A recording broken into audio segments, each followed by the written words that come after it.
Hello, everyone. Welcome to Discover College Soccer. I'm lucky enough today to be joined by Coach Paul Anderson of the Millikin University men's soccer team. Coach, welcome. Thank you. So you guys are Division III program there, kind of smack dab in the middle of Illinois. So when it comes to recruiting, when are you really starting to focus on talking to players? When are you hearing from players? Kind of what year in high school are they when a majority of your recruiting gets rocking and rolling?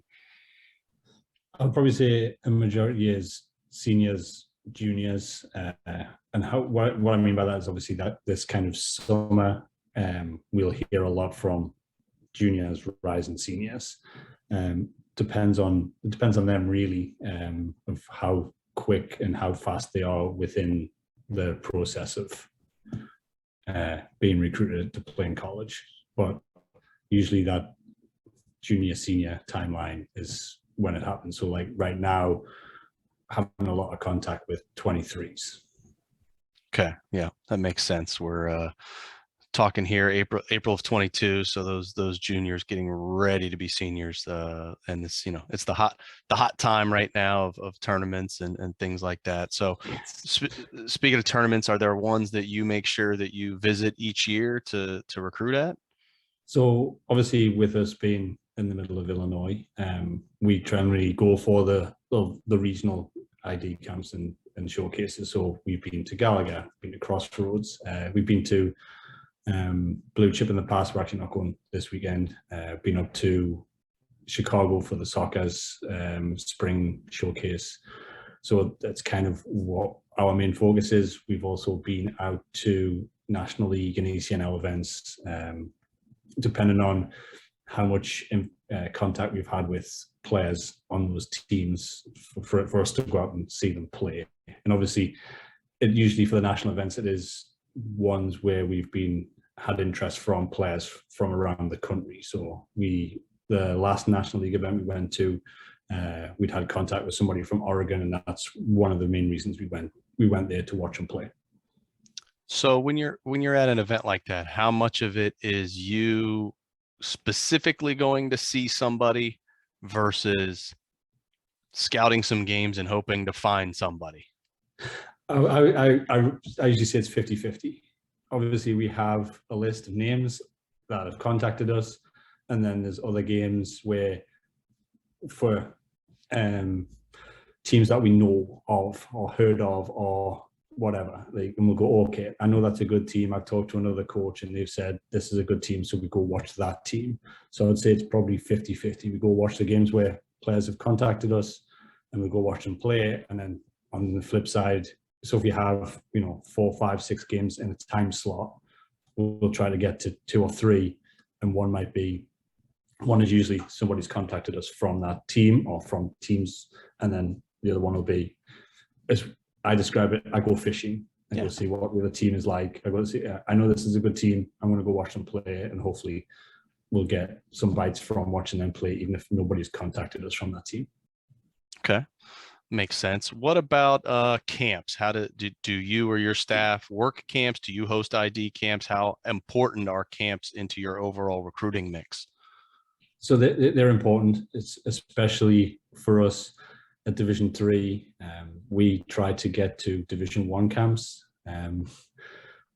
They get usually a higher quality of player, and I should probably do that. You get players who are interested in going to Division I, and then they attend a few and get told this school's not in it, this school. So for us to be able to kind of get those kids who are thinking they want to go D1 and who aren't getting the looks, it helps. And then for us personally, we host ID camps. This summer we've got one on July 9th, but we do it because if you're going to go and attend a school for 4 years, go see it. It's easy for me to sit in this office and talk about it and say our school does this and our campus is like this and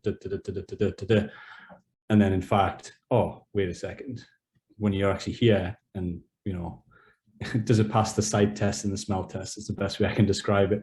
Do the coaches pass the smell test and the sight test? So getting to know us a little bit better. And obviously camps are not games, but you get an idea of what we're like as coaches, how we interact with the players, and what we are coaching, how we are coaching it. Everybody's a little bit different. So that's kind of what I think as far as our ID camp. I think it's important, one, to us to see players up close and on our campus, but two, I think it's important for those students to come and see campus and think, is this somewhere I can spend 4 years? No, it's a great point. So whether you're at camps or at games and you're scouting players, what's your hierarchy of things that you're looking for? What's that checklist, whether it's something that's on the field or off the field, that really is what you're looking at when you're recruiting? So and I always try to say, and people say it's a hierarchy, and I always say it's kind of it's linear, because everybody's going to be a little bit different. But obviously, you need to be able to control the ball, pass the ball. You need to be physically competitive. You need to show some tactical understanding, and then also, and again, it comes down to this: when you tell players to go watch, if you're a club or a high school player, to go watch college, and we tell our college players to go watch the professionals, like, how do they respond? It's a bad way of putting it, and I know it is, and I need to find a better way of putting it, but soccer comes down to a game of mistakes. There are 200 transitions a game. How does that player respond to a mistake? That's why highlight tapes are great, but we want to see you live, because you can edit out everything that you're like, oh yeah, I didn't respond well to that moment. So, players these days are usually good on the ball technically. Again, coming from not being American, Americans focus a lot on the physical side, and they produce tremendous athletes. So physically they are developed, and then obviously tactically, as we are seeing the growth of the game in America, like, people are getting more tactical. But that last one, the mental side, how do you respond to a mistake? How do you respond to your mistake? How do you respond to a teammate making a mistake? We all say that. I like Cristiano Ronaldo. I think he's one of the best players to ever play the game. But when he doesn't get the ball and he's in the box, the hands come up. So how do you respond to your mistake? How do you respond to a teammate's mistake? How do you respond to being substituted? Because I tell people all the time, I only make 11 people happy at one time, and every time I make a substitution, it changes. So how is that person responding to their coach in that way? So, like I say, I think everything's kind of, people are at different points, but I try to see what I can't see in a video. I can generally see technical things in a video, physical things in the video, but I can't see the psychological side. So when I'm out seeing you live, that is certainly a big thing for me to look at. Are you responsible? I use the term emotionally mature, because that's a lot of time, that's what it comes down to. And I know we're coaches, sometimes we don't have that high emotional maturity on sidelines either. So it is good to be able to see how players respond to those situations and those moments. No, yeah, absolutely. You just said something about the Americans producing the more physically gifted athletes is and tends to be the focus. At the Division III level, you don't generally see a lot of heavy international influence on a roster, usually because of financial implications. But your roster actually has a good bit of international flavor to it. So how does the international recruiting kind of fit into your overall roster planning? So we do a little bit of it.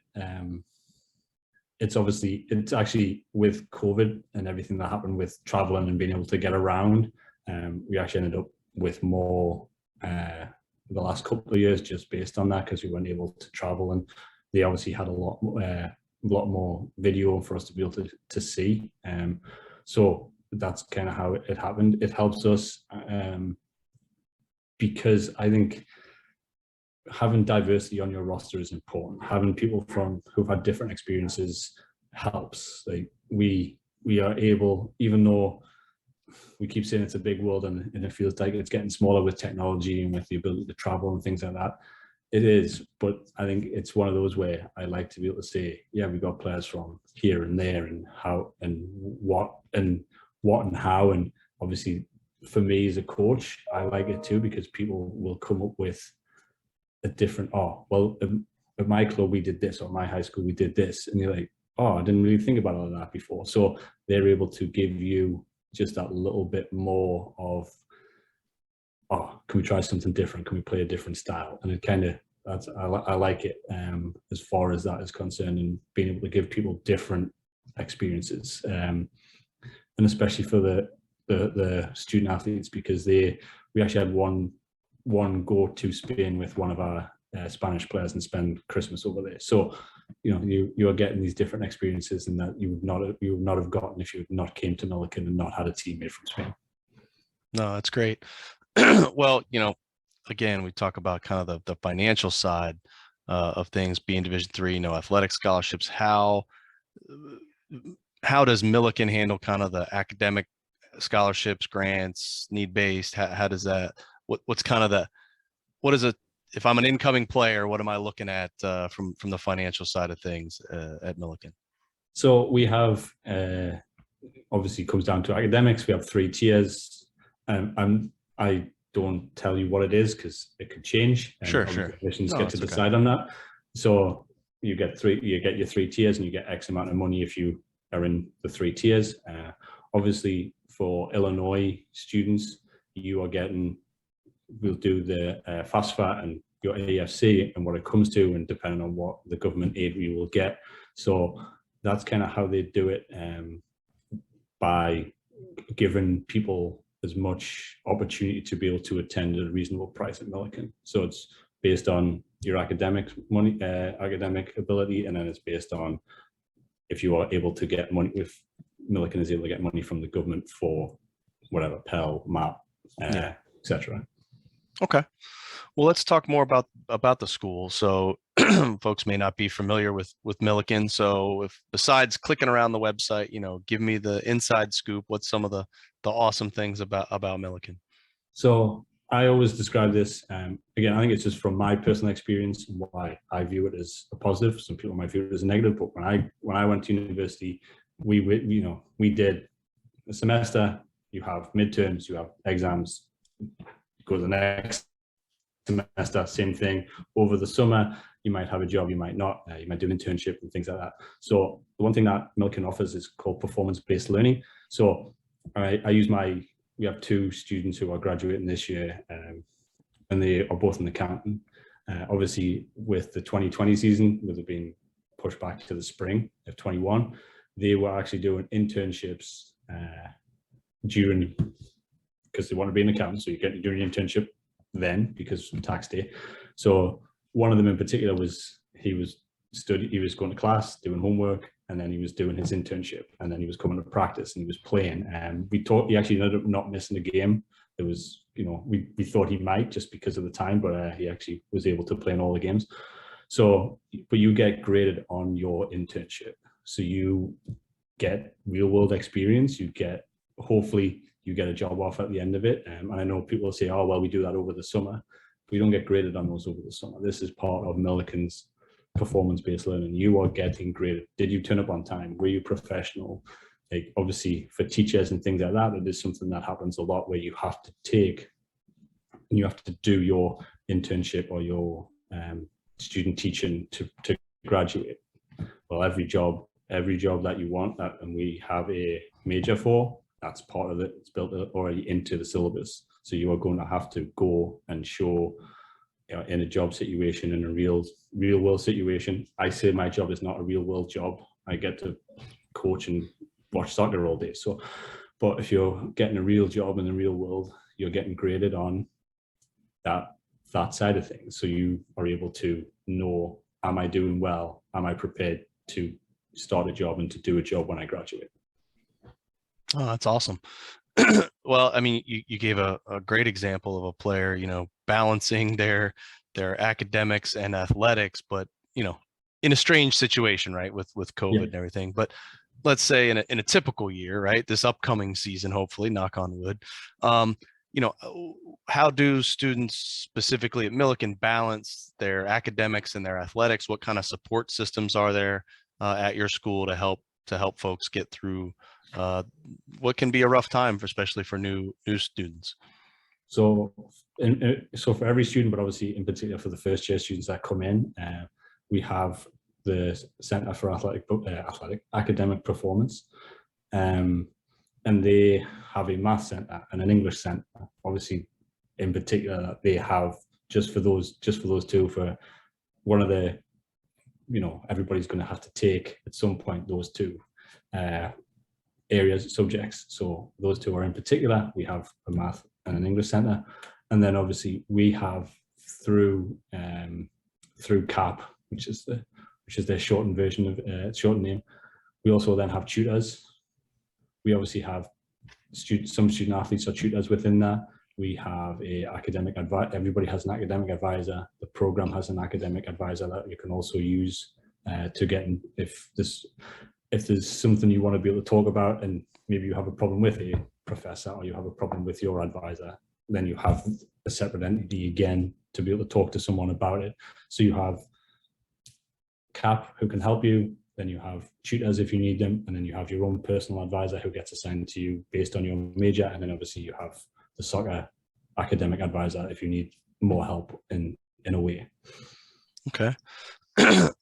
So, if we were in season, what would a typical week in the life of a student athlete on the soccer team look like in terms of what time are they waking up? When's practice? What are game travel situations like? What's a typical week look like? So we'll start with a Sunday. Sunday's your day off. Makes it easy. So Monday, we practice a little earlier. We go 4 till 6. That's football is off and the women go in the morning. So we share the field with football and women's soccer. So we're able to go 4 till 6. And then Tuesday, Wednesday, Thursday, Friday, 6 till 8 is our practice time. PM or 8 a.m. PM. Okay. We tried an AM and that did not go down well.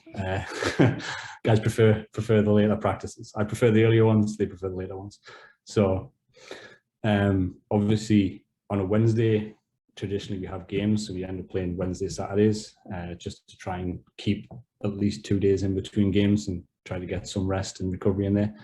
So if we play on a Wednesday, again, it depends where we're playing. I've tried as much as possible to keep Wednesday games a little bit closer, so we don't have to leave. Next year, I did not do a good job on that one. We actually have a game against Calvin on a Wednesday, so it's about 5 hours to Grand Rapids, so we'll have a long trip on that one. But we try to, as much as possible, keep it more local for those Wednesday games. If we do play a team that's a little further away, I prefer it to be in the Eastern time zone, so we gain an hour coming back. So at least hopefully we get back at a more reasonable hour. And then obviously Thursday, Friday practices, Saturday will be a game. Again, it just depends. I try to keep trips within 4 hours. So we're on the road, but hopefully we don't kill so much time on the buses.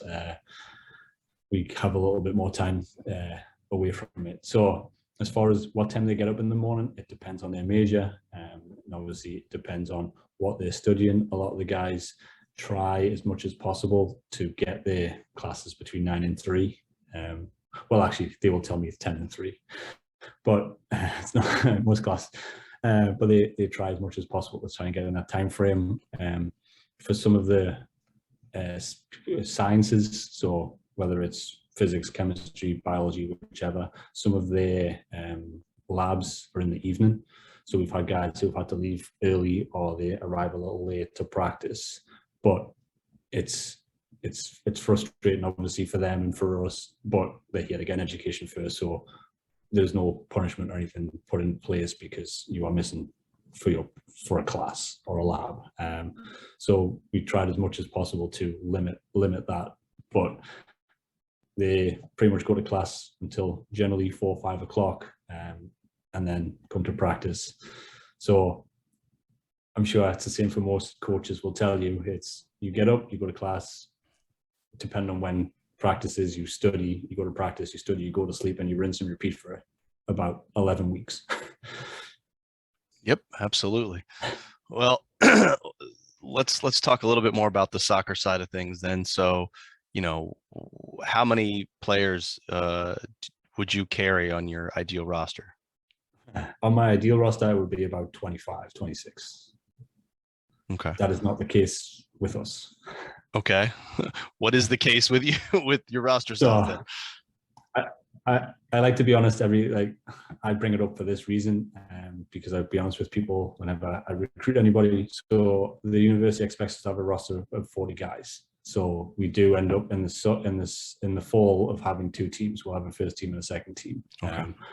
I've had a discussion with players before and they get upset with it, but I'm like, if I have 40 guys at practice, it's camp, it's not practice. So we'll generally split them up into two teams and we organize games for the reserves. So nobody wants to be on the reserve team. Nobody wants to be at a reserve practice. Nobody wants to be in a reserve game. But I see it as an opportunity for you to play, and you play against college players and you get a chance to show us that we're wrong. I always tell people we're not perfect. We get some things wrong. So prove us wrong. You get an opportunity in practice. You get an opportunity in games to show us what you can do. We've had players who've started on the reserves and made their way and played significant minutes by the end of the season with the varsity team, with the first team. Okay. What about your staff? How big is your soccer staff? What role does everybody play? So we have 3 members of staff. Myself, I have a full-time assistant, and I have a grad assistant. Again, there's talking about time and talking about players. I'm not going to lie. I'm at reserve. I'm not at reserve team practices. I may be at the start. I may watch, kind of get an idea, and I'm going to go home and I'm going to see my wife and kids. Games, I will watch reserve games. And again, will I watch it all? No, but I will watch it. I will watch it, and so I make sure I get to see everybody on the field. My 2 assistants, they handle the reserve practices and reserve games. So not only when we talk about student athletes and them, and I talked about performance, one of the things I like about Millikin is performance-based learning in the classroom and getting a job. My job also as a head coach is to help my assistants, and having a reserve team, they get to run it. They get to make the choices on who goes on the field, who starts, subs they make. They get to run practices. So it's not just about me standing over everything and being like, this is how we do it. They need an opportunity to also learn and to grow. And it's, again, it sounds egotistical, but I've been doing this for close to 20 years now. I know what I'm doing. I know my stuff. So me doing another session, it's not going to affect me, and I don't think in any way. But it'll hopefully, my goal is to help my 2 assistants get better and have an experience where they can then take it on to their next job and say, what did you do? Oh, we did this, we did that, we did this. Okay. So how would you describe your style of coaching and kind of the team's overall style of play? So my style of coaching, and I've tried to talk around it, and I'm like, my style of coaching is confrontational. I don't know. There's no other way. There's no better descriptor for it. Like, I want you to be better. I watch you play, and yes, you're good. Oh, you can do this better. Let's do this better. Let's do. Like, I'm a fairly straightforward guy, and if I have an opinion, and I have again, it's a little, and I tell people all the time, it's different. You know, I'm the head coach. There's a certain level of expectation. There's a certain level of privilege that I have in my spot, and I know that. And me criticizing a player, everybody just accepts it as part of coaching. And the player being able to criticize a coach, some players are not comfortable doing that, because there's a ton of coaches who are very appreciative of players coming out and criticizing. But if I ask a question, I want an answer. And that's what I mean by I'm confrontational. I don't go, oh, how can I say this? And how, like, I'm saying what I'm saying because I want you to get better. I'm saying what so like I say, I don't know any other way to put it other than I am confrontational with my coaching. That is, I want you to get better. And instead of me trying to work a way around it, I just say what I think. And I want my players to be able to be confident enough to come back with that. As far as playing style is concerned, I always describe it as we try to play the best soccer we can. The better players we have, the better it looks. There's a reason why Man City and Liverpool play the way they play. I see your background. There's a reason Bayern Munich play the way they play. There's a reason why Barcelona have suddenly got significantly better because of the players that they've signed. Like, it's not it's not difficult to work out. So we want to win the ball high at the field.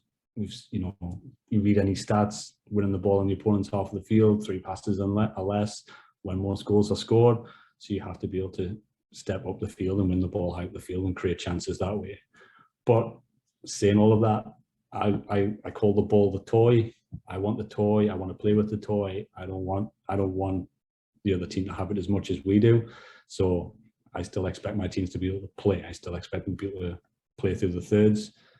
If a team is pressing you, you also need to understand that if the space that they are giving you is 50 yards of space in behind them, a good pass is to play the ball into space to run in behind them. That's where the space is. That's the space they're giving you.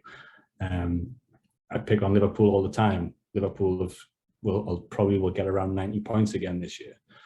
The 2 years in the last 4 they haven't got 90 points is because one, Van Dijk didn't play or wasn't signed at that point, and then he tore his ACL. Like, they have players that are enable them to play that high line, and Virgil van Dijk helps them play the high line. If that's the space they're giving you, a lot of teams, when they play against Liverpool, is to play in the space behind.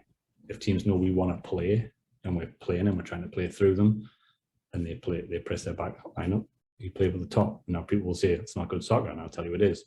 It's where the space is. So that's why when people ask me how do we play the best soccer we can with the players that we have. And everybody wants to play like Barcelona, Man City, Liverpool, Bayern Munich, because they're the most successful teams, but their players allow them to play the way they want to play.